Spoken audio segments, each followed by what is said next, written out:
మూసీ ప్రక్షాళనపై తెలంగాణ ప్రభుత్వం మరో అడుగు ముందుకు వేసింది. ఈ వారం నుంచి బాపు ఘాట్ నుంచి మూసీ సుందరీకరణ పనులు ప్రారంభించేందుకు చర్యలు చేపట్టింది. మూసీ నిర్వాసితులకు ఆర్థిక సాయం కోసం సీఎం రేవంత్ ప్రభుత్వం 37,50,00,000 నిధులు విడుదల చేసింది. 15,000 కుటుంబాలకు 25,000 చొప్పున రేవంత్ సర్కార్ ఆర్థిక సాయం చేస్తోంది. మూసీ రివర్ డెవలప్మెంట్ కార్పొరేషన్ కు నిధులు జారీ చేస్తూ పురపాలక శాఖ ఉత్తర్వులు జారీ చేసింది.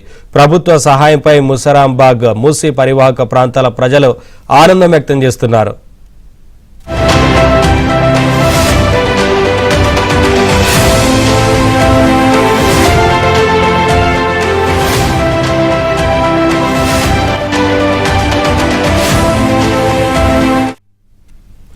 అప్డేట్స్ మా కరెస్పాండెంట్ నుమాన్ లైవ్ ద్వారా అందిస్తారు. నుమాన్, పరిహారానికి సంబంధించి ప్రభుత్వం విడుదల చేయబోతున్నట్లుగా తెలుస్తా ఉంది. మరొక వారం అంటే ఈ వారంలోనే బాపు ఘాట్ నుంచి పనులు కూడా ప్రారంభించేందుకు చర్యలు చేపట్టింది కదా, ఏంటి వివరాలు, అధికారులు ఏం చెప్తా ఉన్నారు?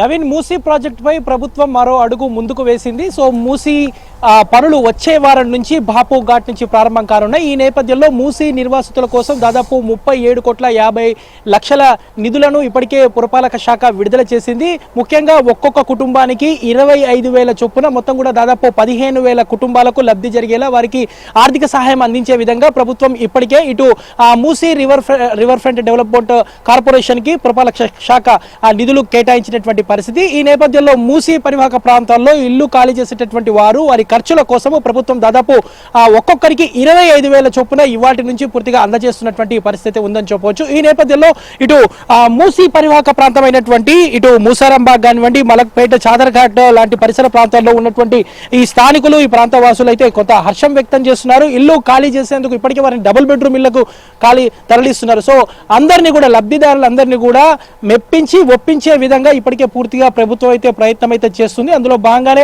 అందరికీ కూడా ఏదైతే వారు ఇల్లు ఖాళీ చేసేటటువంటి ఈ బస్సులో ఉన్నటువంటి వారు కానివ్వండి, ముఖ్యంగా ఇక్కడ ఉన్నటువంటి వారు వాళ్ళు ఇల్లు ట్రాన్స్పోర్ట్ కానివ్వండి వెళ్లేందుకు వీలుగా 25,000 రూపాయల చొప్పున అందిస్తుంది. మొత్తం కూడా దాదాపు 15,000 కుటుంబాలకు పూర్తిగా దీనివల్ల లబ్ధి జరిగేటటువంటి అవకాశం ఉంది. సో ఇప్పటికే నిధులను కూడా కేటాయించారు. సో వాటి నుంచి వారికి పూర్తిగా ఆర్థిక సహాయాన్ని కూడా అందజేస్తున్నటువంటి పరిస్థితి ఉందని చెప్పవచ్చు. సో చెప్పండి, దాదాపు ప్రభుత్వం మరో అడుగు ముందుకు వేసి ముందుకు వెళ్తున్నటువంటి పరిస్థితి సో మూసీ ప్రాజెక్టుకి సంబంధించి సో ఎలా చూస్తారు, ఏంటి ఇక్కడ? తప్పకుండా గతంలో ఏవైతే రేవంత్ రెడ్డి గారు హామీ ఇచ్చిర్రో ఆ హామీలో భాగంగానే మేము మూసీ నిర్వాసితులందరినీ కూడా, ఎందుకంటే గతంలో 10 ఏళ్లలో కూడా ఈ బీఆర్ఎస్ ప్రభుత్వం మూసీ నిర్వాసితులను ఏ రోజు కూడా పట్టించుకున్న పాపాన పోలేదు. గతంలో ఎన్నోసార్లు వరదలు వచ్చినప్పుడు ఎంతోమంది చనిపోవడం కూడా జరిగింది. ఇవన్నీ కూడా రేవంత్ రెడ్డి గారికి తెలుసు. ఎందుకంటే మూసీ నది గురించి ఆయనకు గత 10 ఏళ్లలో ఏం జరిగింది అనేది కూడా ఆయనకు తెలుసు. కాబట్టి ఆయన ముఖ్యమంత్రి కాగానే ఫస్ట్ ఆయన ప్రణాళికగా వీళ్ళందరినీ అభివృద్ధి చేయాలి, మూసీలో ఉన్న వాళ్ళందరినీ కూడా మనము మంచి జీవితం ఇవ్వాలి, మంచి ఇండ్లు ఇవ్వాలనేది ఆలోచనతోని ఆయన తప్పకుండా వీళ్ళందరికీ కూడా మూసీలో ఎవరెవరైతే ఉన్నారో వాళ్ళందరికీ కూడా డబుల్ బెడ్రూమ్ ఇండ్లు కేటాయించడం కూడా జరిగింది. అందులో కొందరికి ఇండ్లు కూడా ఇచ్చేసినాము. మరి ముఖ్యంగా కొందరికి ఆర్థిక సాయం కూడా చేయడం జరిగింది. మరి ముఖ్యంగా ఇప్పుడు ఏదైతుందో నిన్ననే మా గౌరవ ముఖ్యమంత్రి రేవంత్ రెడ్డి గారు ప్రతి ఒక్క కుటుంబానికి 25,000 ఇస్తామని చెప్పారు. దాంట్లో భాగంగానే తప్పకుండా వాళ్ళందరికీ కూడా ఏవైతే నిర్వాసితులరో వాళ్ళందరికీ కూడా 25,000 ఇవ్వడం జరుగుతుంది. వాళ్ళకు కూడా పక్కా ఇండ్లు ఇవ్వడం జరుగుతుంది. కానీ ఒకటి మా బాధ అంతా ఏంటంటే నిన్నటి బడ్జెటు, కేంద్రం బడ్జెటు మా తెలంగాణ రాష్ట్రాన్ని మొత్తం నీరుగార్చే విధంగా ఉన్నది. ఎందుకంటే ముఖ్యంగా మూసీ ప్రాజెక్ట్ అనేది తెలంగాణ రాష్ట్రానికి ఒక గుండెకాయ. గతంలో కిషన్ రెడ్డి, గౌరవ మంత్రివర్యులు కేంద్ర మంత్రి కిషన్ రెడ్డి గారు, మరి బండి సంజయ్ గారు, మరి ఈ 8 మంది ఎంపీలు అందరినీ కూడా ఇక్కడికి వచ్చి నిద్ర చేసిపోయిర్రు. మరి నిద్ర చేసిపోయి మరి ఈరోజు ఏ ఒక్క రూపాయి తీసుకొచ్చిరని మీరు ఈ రాష్ట్రానికి ఒక రూపాయి దేని మీరు దద్దమల్లా ఉండి 8 ఎంపీలను పంపిస్తే మీరు ఒక రాష్ట్రానికి ఒక రూపాయి లేకుండా ఎంతసేపు రేవంత్ రెడ్డి మీద, కాంగ్రెస్ ప్రభుత్వం మీద విరుచుకుపడుతుర్రు. ఈరోజు ఈ మూసీ నది నిర్వాసితులు అంటే ప్రజలు గారా మేము షూటిగా ప్రశ్నిస్తున్నాం. వీళ్ళు పేదలందరినీ కూడా మేము ఇండ్లు ఇస్తుంటే మీకెందుకు అంత కడపమంటాం? మరి గతంలో ఒకరోజు వచ్చి నిద్ర చేసి పోయిండు. ఆయన అత్తగారింటికి వచ్చి కిషన్ రెడ్డి గారు, మన ఈయన ఏం పేరు ఈటల రాజేందర్ గారు అత్తగారి ఇంటికాడ 3 రోజులు నిద్ర చేసినట్టు చేసిపోయిండు. మరి ఈరోజు కేంద్ర మంత్రులుగా 2 ఉన్నారు. మరి రాష్ట్రానికి ఏమిచ్చిర్రు అనేది మీకు తెలియదా? ఒక్క రూపాయి కూడా ఇవ్వకుండా తెలంగాణ రాష్ట్రం మీద కేంద్ర ప్రభుత్వం విషం చింపుతుంది. ఈ రాష్ట్రం మీద ఎంత అంటే అంత అక్కసు కక్కుతున్నా కూడా మీరు కేవలం రాజకీయంగా ఉపాధి గురించి మీరు ఆలోచన చేసి మీ రాజకీయ పదవులు కాపాడుకునికే ఈరోజు దద్దమ్మలాగా నోరు మెదపకుండా కూస్తున్నారు. రాబోయే రోజుల్లో నేను చెప్తున్నాం, కిషన్ రెడ్డి గారు కానీ ఈ బీజేపీ పార్టీకి కేవలం దేవుని పేరు చెప్పుకొని ఓట్లు వేయించుకుర్రు. మరి రాబోయే రోజులలో మీ అందరికి కూడా తప్పకుండా ఈ పేద బడుగు బలహీన వర్గాలు అందరూ కూడా బుద్ధి ఖాళీ చేయడానికి అందరూ రెడీగా ఉన్నారా, సిద్ధంగా ఉన్నారా? చాలా మంది వ్యతిరేకిస్తున్నారంటూ కూడా బీఆర్ఎస్ వాళ్ళు చెప్తున్నారు. అది కేవలం ఒక అపోహ. ఎంతసేపు ఈ బీఆర్ఎస్ పార్టీ సోషల్ మీడియా ఒకటి పెట్టుకొని దాంట్లో ఏది కాంగ్రెస్ పార్టీ కానీ రేవంత్ రెడ్డి ఏ మంచి పని చేసినా దాన్ని వ్యతిరేకంగా చూపిస్తారు, ఏది చేసినా కూడా అది తప్పే అంటారు. మరి గతంలో 10 ఏళ్ళు మీరు ముఖ్యమంత్రి ఉండగా మరి కేసీఆర్ గారు, మరి ఈ రోజు మేము తప్పులు చేస్తుంటే నువ్వు అసెంబ్లీకి వచ్చి ప్రశ్నించు.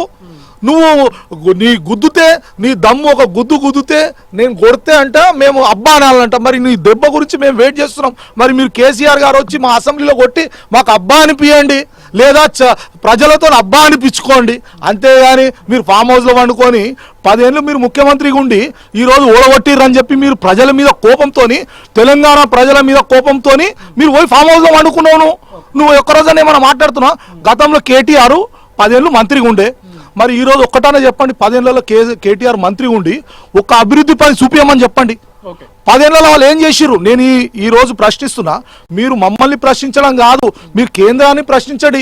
ఈ రోజు రాష్ట్రాన్ని మొత్తం అధోగతి పాలు చేస్తుంది కేంద్ర ప్రభుత్వం, బీజేపీ ప్రభుత్వము. రాష్ట్రాన్ని మొత్తం అప్పులలో ముంచేసిపోయిండు కేసీఆర్. మొత్తం ఈ రోజు రాష్ట్రము ఒకటి ఆర్థిక వెళ్ళడానికి రెడీగా ఉన్నారా మీరు? ఇక్కడ నుంచి వెళ్ళడానికి నిర్వాసితులు కూడా ఉన్నారు. మేము వెళ్ళడానికి రెడీగా ఉన్నామండి.